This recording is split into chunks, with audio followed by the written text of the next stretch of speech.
L'intitulé de cette série est le suivant. Comment les services collectifs peuvent-ils contribuer à la justice sociale?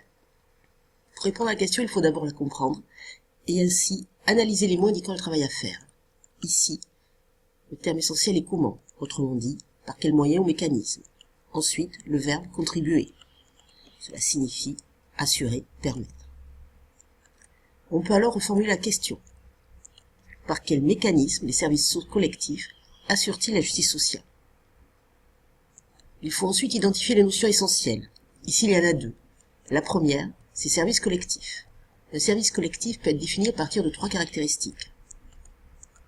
C'est d'abord un service non marchand, c'est-à-dire que le prix du service représente moins de la moitié de son coût de production. Ensuite, il est fourni par des administrations publiques. Elles peuvent être locales, centrales ou bien de sécurité sociale. Enfin, il est financé par des prélèvements obligatoires, c'est-à-dire des impôts ou des cotisations sociales. Des exemples de services collectifs, l'éducation ou le système de soins publics. Autre notion essentielle, la justice sociale.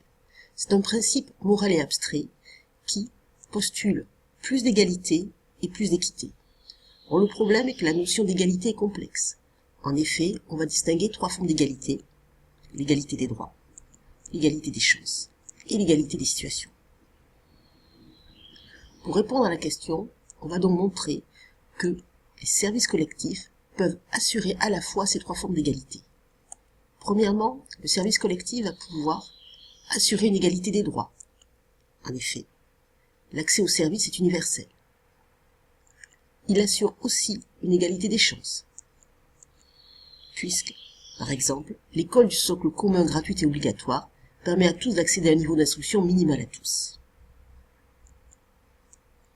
Enfin, un service collectif va aussi assurer une égalité des situations.